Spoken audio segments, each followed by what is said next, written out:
6월은 호국 보훈의 달입니다. 나라를 지키기 위해 희생하셨던 분들의 희생을 기억하고 또 그분들을 정말 감사하는 마음을 가질 수 있기를 바랍니다. 또 우리도 나라를 사랑하는 마음을 가질 수 있기를 바랍니다. 호국 보훈의 달을 맞이하면서 어떤 말씀을 전해야 할지 참 고민이 많았습니다. 하나님께서 저에게 주셨던 마음은 하나님 앞에 엎드리라라는 것이었어요.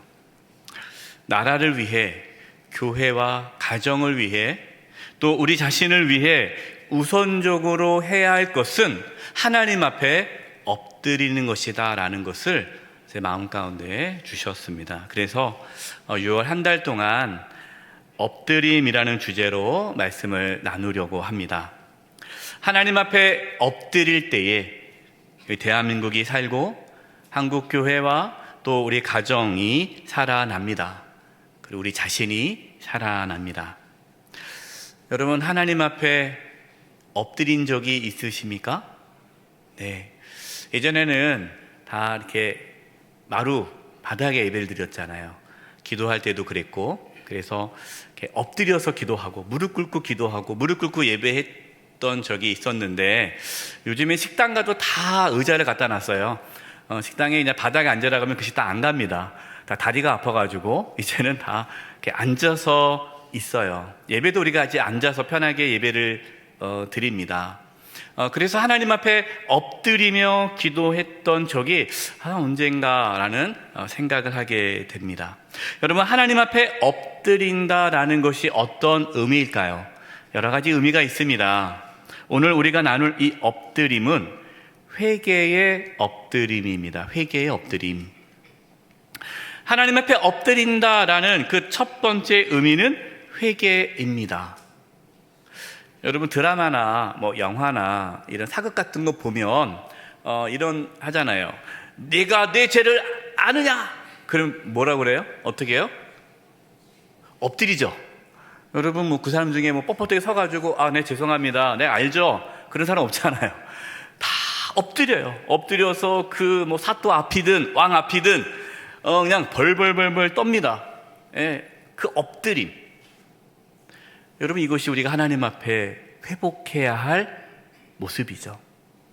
우리가 하나님 앞에 설 수 없는 죄인이기 때문에 감히 하나님 앞에 설 수 없어. 그 하나님의 거룩함 앞에 내가 너무나 큰 죄인임을 깨닫고 하나님 앞에 굴복하며 엎드리며 회개하는 모습을 우리가 회복해야 한다는 것입니다. 단순히 우리가 엎드려서 기도하면 하나님께서 그 회개를 받으신다라는 뜻은 아니에요.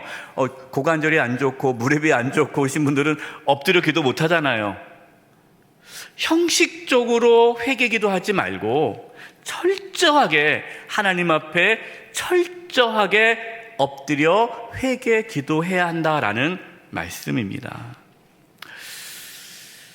여러분, 이스라엘 초대 왕인 사울과 다윗을 비교해 보면요, 여러분, 이 두 사람 중에 누가 하나님을 기쁘시게 하는 사람입니까? 다윗이죠. 당연한 질문이고 대답이에요. 다윗이에요. 근데 여러분, 물어보겠습니다. 그냥 객관적으로 윤리적으로 두 사람을 비교해 봤을 때 사울 왕이 나쁜 짓을 많이 했을까요? 다윗이 나쁜 짓을 많이 했을까요? 다윗입니다. 여러분, 다윗은요, 자기의 신하 우리아의 아내를 범했어요. 부적절한 관계를 가졌습니다. 그로 인해서 우리아의 아내가 임신을 하게 되었어요. 그 임신을 숨기기 위해서 전쟁 중에 싸우고 있는 그 우리아를 불러드립니다. 그러면서 포상휴가 줄 테니 집에 가라라고 해요. 자기의 어떤 죄악을 숨기려고 한 거죠. 근데 이 우리아는 충성스러운 신하라 집에 들어가지 않습니다. 그 다음에 생각한 게 뭡니까? 우리아를 아주 치열한 전쟁터로 보내요. 그리고 물러나서 죽게끔 만듭니다. 우리아는요, 의도적으로 죽임을 당한 거죠. 여러분, 이게 얼마나 큰 죄예요. 근데 사울 왕은 어떤 죄를 졌어요? 하나님께서 아멜렉과의 전투에서 다 진멸하라고 했습니다. 근데 다 진멸하려 보니까 아까운 거예요. 소도 있고 양도 있고 좋은 게 많거든요. 그래서 그를 숨겼습니다. 데리고 갖고 왔어요. 걸렸어요. 야, 너 왜 다 진멸하는데 왜 숨겼냐? 왜 가져왔냐? 아, 하나님께 제사 지내려고요. 제가 하나님께 제사 지내려고 이거 갖고 왔습니다. 여러분, 객관적으로 보면요, 그렇게 자기 신하를 의도적으로 죽인 다윗하고 물건이 탐나가지고 가져와서 숨겨서 하나님께 예배한다고 변명한 그 사울 왕하고 비교해보면 누가 죄가 커요? 다윗이죠. 여러분, 사울 왕은요, 그렇게 신하를 그렇게 막 죽이지도 않고요, 범하지도 않았습니다. 뭘 말하는 거죠?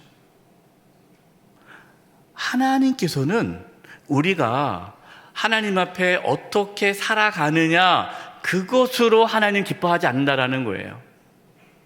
왜요? 그 누구도 하나님 앞에 설 수 없는 죄인이기 때문에 그래요. 하나님께서 사울 왕을 버리시고 다윗을 기뻐했던 이유는 딱 하나입니다. 사울 왕은요, 회개하지 않았습니다. 회개의 엎드림을 하지 않았어요. 죄가 드러나면서도 불구하고 계속해서 변명했습니다. 끊임없이 사울 왕은 회개하지 않고 자기의 의로움을 내세웠어요. 그러나 다윗은 어땠습니까? 하나님 앞에 회개했습니다. 엎드렸습니다. 자기의 죄를 인정했습니다. 여러분, 그것이요, 하나님께서 기뻐하는 기준이라는 거예요. 또 이 말씀을 또 잘못 들어가지고, 야, 그렇구나, 이제는 뭐 잘 살 필요 없겠네, 이제는 다윗처럼 나쁜 짓 많이 해도 회개만 하면 하나님이 기뻐하시는구나 라고 여러분 또 그렇게 오해하시면 안 돼요. 네. 시편 51편 17절입니다. 다윗이 이렇게 고백한 거예요. 하나님께서 구하시는 제사는 상한 심령이라. 하나님이 상하고 통회하는 마음을 주께서 멸시하지 아니하시리이다. 하나님께서 구하시는 제사는 상한 심령이라는 거예요. 여러분, 상한 심령이 어떤 심령입니까? 하나님 앞에 회개하는 심령이에요. 그래서 하나님께서 기뻐하시는 제사는, 하나님, 제가 이렇게 잘 살았어요, 저 잘했죠 하고 자기의 의로움을 가지고 나가는 사람의 예배가 아니라, 하나님, 내가 죄인입니다, 나를 불쌍히 여겨 주옵소서, 하나님 앞에 엎드리며 회개하는 자의 예배를 기뻐 받으신다라는 거예요. 왜냐? 사람은 다 죄인이기 때문에 그렇죠. 여러분의 삶에 회개가 있습니까? 여러분, 회개한 지 얼마나 되셨습니까? 처음 예수 믿을 때만 회개하고 신앙생활을 하면 할수록 회개를 점점 멀리하고 있습니까? 만약에 여러분, 우리의 삶에 회개가 사라지고 있다면, 우리가 회개의 엎드림이 지금 없다면, 우리는 지금 누구의 길을 걸어가고 있는 거예요? 사울 왕의 길을 걸어가고 있는 거예요. 회개의 엎드림이 회복되기를 바랍니다.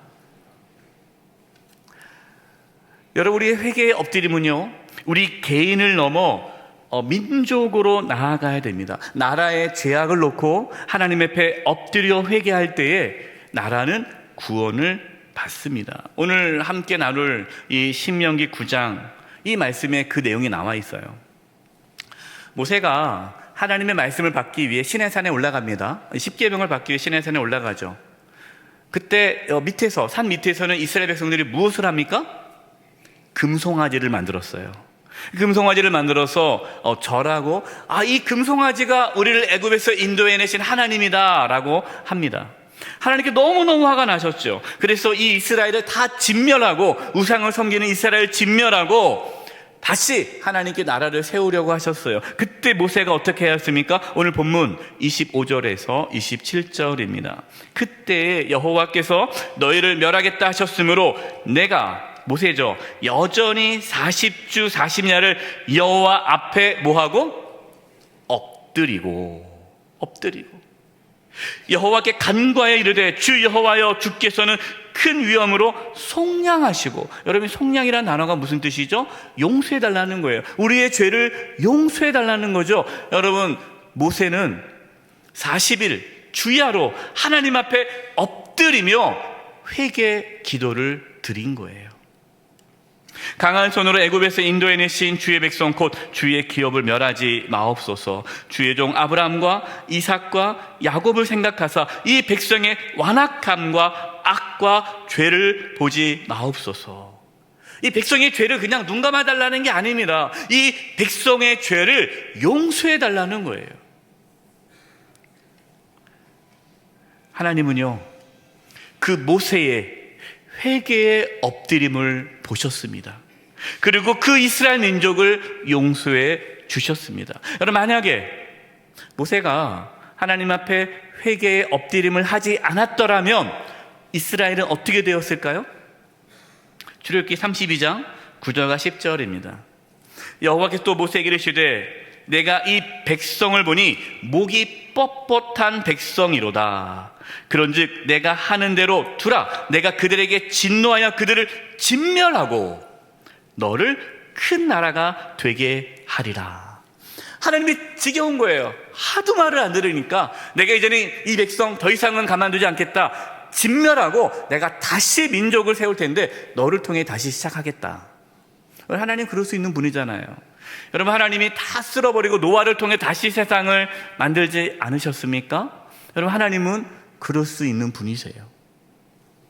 그러나 모세의 그 회개의 엎드림으로 인하여서 하나님은 뜻을 돌이키십니다. 여러분, 이스라엘 민족이 하나님의 심판을 받지 않고 하나님의 구원을 받을 수 있었던 것은 모세의 회개의 엎드림이 있었기 때문이에요.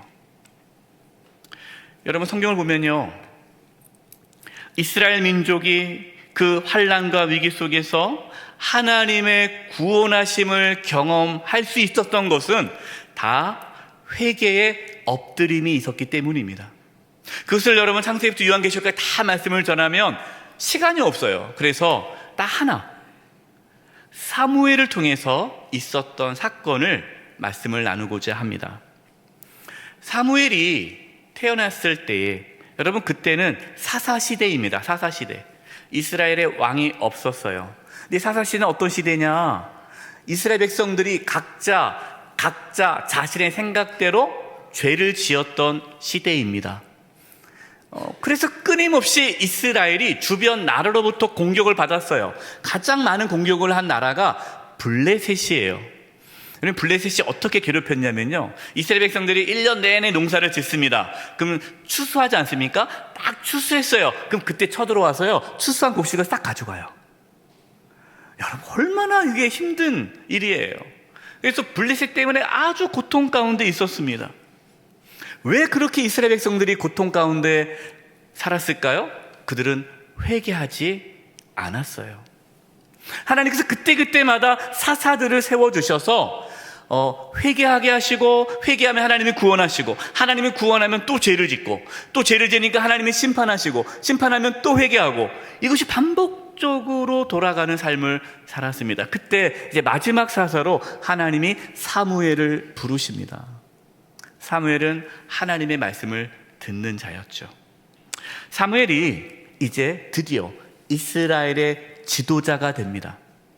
사무엘이 이스라엘의 지도자가 돼서 제일 먼저 한 것이 무엇일까요? 회개의 엎드림이었어요.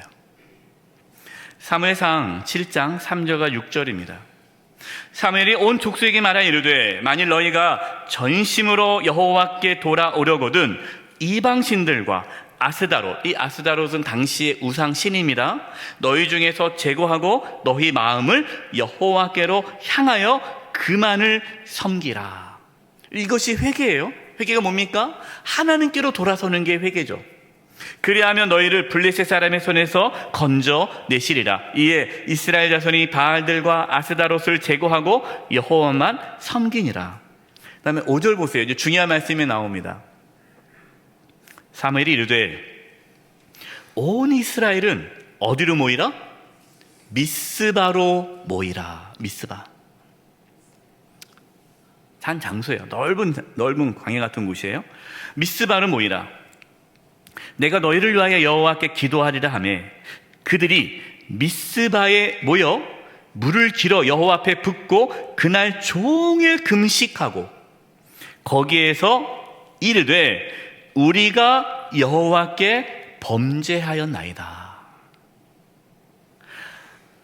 이스라엘이 미스바에서 이스라엘 자손을 다스리니라. 여러분, 온 이스라엘 백성들이 미스바로 모였어요. 왜 모였습니까? 회개하기 위해서 모인 거예요. 미스바로 모여서 온 이스라엘 백성들이 하나님 앞에 엎드리며 회개의 기도를 하는 거예요. 여러분, 이것이 사무엘이 한 첫 번째 일이었습니다. 어떤 일이 일어났을까요? 블레셋이 쳐들어옵니다. 왜요? 온 이스라엘 백성들이 미스바에 다 모여 있으니까 좋은 기회이잖아요. 흩어져 있으면 싸우기 힘든데 한 곳에 모여 있으니까 이때야 비로소 이스라엘을 한 방에 없앨 수 있는 기회다. 그래서 블레셋이 큰 군대를 이끌고 미스바에 모여 있는 이스라엘 백성들을 치러 올라옵니다. 어떻게 되었을까요? 사무엘상 7장 10절에서 12절이에요. 사무엘이 번제를 드릴 때에 블레셋 사람이 이스라엘과 싸우려고 가까이 오매 그날에 여호와께서 블레셋 사람에게 큰 은혜를 바라여 그들을 어지럽게 하시니 그들이 이스라엘 앞에 패한지라. 엄청나게 많은 블레셋 군대가 쳐들어오는데 하늘에서 꽝꽝꽝꽝. 잠에서 깨신 분도 계시죠? 네. 꽝꽝꽝꽝. 번개가 내리치면서요 이 블레셋 군대를 다 진멸하시는 거예요. 11절이에요. 이스라엘 사람들이 미스바에 나가서 블레셋 사람들을 추격하여 벨갈 아래에 이르기까지 쳤더라. 사무엘이 돌을 취하여 미스바 센 사이에 세워 이르되 여호와께서 여기까지 우리를 도우셨다 하고 그 이름을 에벤에셀이라 하니라. 여러분, 에벤에셀 많이 들어봤죠? 에벤에셀이라는 기업도 있어요. 에벤에셀 뜻은 도움의 돌. 하나님께서 여기까지 나를 도와주셨다. 에벤에셀의 하나님. 여러분, 우리는 하나님께 이렇게 기도합니다. 하나님, 에벤에셀의 하나님, 나를 도와주시옵소서. 그런데 우리가 잊어버려서는 안 돼요. 여러분, 이 에벤에셀의 하나님, 도와주시는 하나님이 언제 에벤에셀의 하나님이 되셨습니까? 그 앞에가 뭐가 있었어요?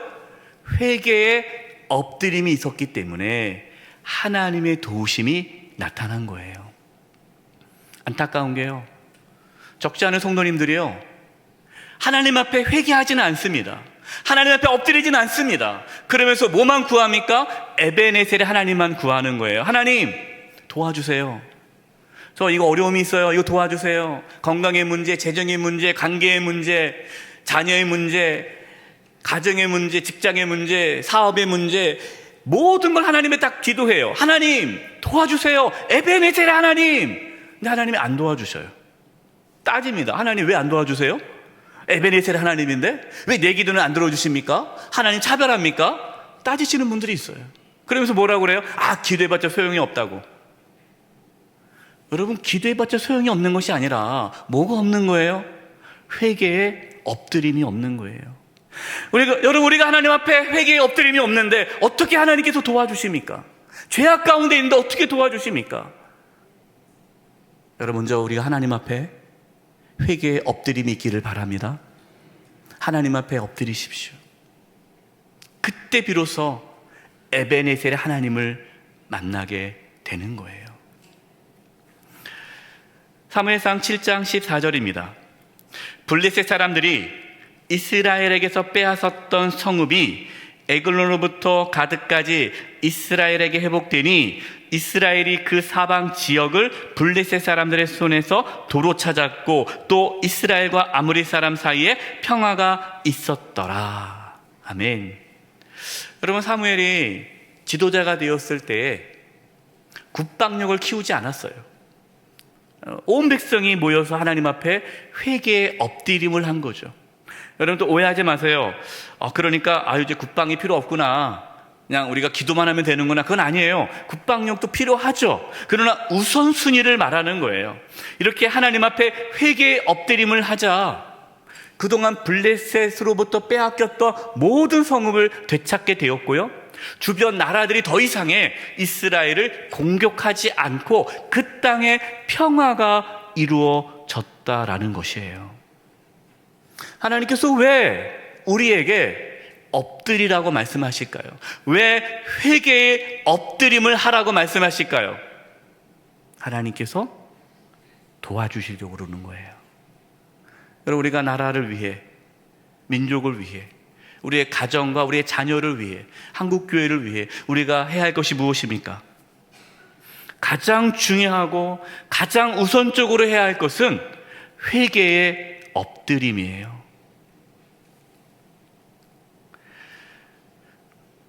실제로요, 우리 민족, 우리 믿음의 선진들, 6.25 전쟁 때 이 회개의 기도를 통해서 하나님의 도우심을 경험한 사건이 있습니다. 이 이야기를 하고 말씀을 마치려고 해요. 여러분, 6.25 전쟁이 나고 나서요, 2달 만에 남한의 90%가 다 북한군이 차지합니다. 10%만 남았어요. 어디만 남았죠? 부산만 남았어요. 부산만. 피난민들이 다 부산에 몰렸어요. 목회자들도 성도들도 다 부산에 모였습니다. 그래서 목회자와 성도들은요, 부산 초량교회에 8월 말에 회개 기도회를 갔습니다. 여러분, 화면으로 한번 집회 장소를 보겠습니다. 예, 이것이 8월 말, 그러니까 6.25가 6월 25일 날 전쟁이 일어났잖아요. 2달 8월 말에 부산 초량교회에서 회개 기도회를 갖게 돼요. 회개 기도회. 이때 회개 기도회 때 설교했던 목회자들이 회개했던 내용이 뭐냐면, 일제 강점기 때의 신사참배 한 이 죄에 대해서, 그리고 해방 후에 한국 교회가 서로 싸웁니다. 그래서 교회가 막 갈라져요. 이 교회의 싸움과 다툼, 분열에 대한 그 죄악으로 인해서 하나님께서 지금 우리를 심판한다라고 이 6.25 전쟁을 받아들인 거예요. 이때 설교를 했던 박형영 목사님의 설교 내용의 일부를 읽어드리겠습니다. 복음을 듣고 믿음을 얻어 우상을 철폐하고 하나님을 공경하며 성전에서 예배하던 우리 성도들이 일본의 강제적인 명령이 있었기는 하지만 우상 앞에 머리를 숙인 것은 하나님 앞에 용서받기 어려운 큰 죄악이었습니다. 해방 후 신앙의 자유가 회복된 때에도 이 대범죄에 대한 반성과 통회의 태도가 희미했기 때문에 사분오열 분파되어 교회에 혼란이 심하여지니 이에 대하여 하나님의 진노가 없을 수 있겠습니까? 그러니까 지금 이렇게 우리가 전쟁으로 고통당하는 것은 우리의 죄 때문이라는 거죠. 이 회개 기도의 가운데 회개의 역사가 일어났습니다. 자신들의 죄를 숨김없이 하나님 앞에 고백하며 철저하게 회개하였습니다. 여러분, 그때 이 집회에 대해서 박윤서 목사님이 다음과 같이 진술했어요. 제가 읽어드릴게요. 이날 새벽 기도회 담당이었던 나는, 이 박윤서 목사님도 그 기도회 새벽 기도 담당했습니다. 설교 도중 한부선 선교사, 외국 선교사님이에요. 한부선 선교사님의 신사참배 반대 투쟁에 대해, 즉 그가 총회석상에서 만주에서 옥중에서 목숨을 아끼지 않고 싸운 사실을 증거하였다. 외국 선교사는요, 신사참배를 거부하고 믿음으로 살아가려고 애썼고 그것으로 인해서 감옥에 들어가고 많은 어려움이 있었는데, 그럼에도 불구하고 신사참배를 하지 않았는데, 우리 그 당시 조선 목회자들은 목숨이 아까워서 신사참배했다라는 거예요. 이 사실을 듣고 그 자리에 참석했던 교육자들, 목회자들이 한 사람씩 회개하는 기도로 이어져서 그 집회 분위기는 더욱 뜨거워졌다. 이때 성령의 도우심으로 설교하는 나 자신부터 내 죄를 회개하면서 증거하게 되었으니 감사한 일이었다. 즉 나도 단 한 번이지만 신사참배를 한 범과가 있으므로 나는 언제나 이 일로 인하여 원통함을 금할 수 없었는데 이때의 그 죄를 회중 앞에 공고백하였던 것이다. 회개 역사가 일어났어요. 목회자와 성도들이 소리 높여 회개했습니다. 하나님의 자비를 구했습니다. 원래 이 회개 기도회가요, 일주일이었어요. 일주일만 집회를 하기로 했는데 회개가 끝나지 않으니까 연장해서 2주 동안 회개 기도회를 갔습니다. 그리고 이 2주의 회개 기도회가 끝나고 3일 후에 인천 상륙 작전이 성공하였다는 소식이 전해졌습니다. 여러분, 세상 사람들은 인천 상륙 작전이 성공한 이유를 다른 데 두지만 회개의 기도회를 참석했던, 그때 함께 회개했던 성도들은 하나님의 도우심으로 보았습니다. 기도회에서 말씀을 전하셨던 박형렬 목사님은 다음과 같은 고백을 했어요. 이 위험, 이 고난에서 우리가 구출된 것은 하나님이 우리를 아주 버리지 않고 돌아보신 결과입니다. 우리는 물론 유엔군의 도움과 국군의 공로를 잊어버릴 수 없습니다. 그러나 유엔군을 오게 하고 국군을 일으켜 세운 이가 하나님이시며 그들에게 용기와 기회를 주어 승전하게 한 이가 하나님이시니 우리는 하나님을 인식하고 보답하여야 합니다. 하나님은 우리의 믿음의 선진들이 나라의 그 절체절명의 위기 속에서 하나님 앞에 회개하며 엎드려 기도한 것을 보셨습니다. 하나님은 그 회개의 엎드림을 보시고 이 대한민국을 지켜주시고 구원해 주셨습니다. 여러분, 지금도 하나님은 하나님 앞에 회개하며 엎드리는 자를 찾고 계십니다.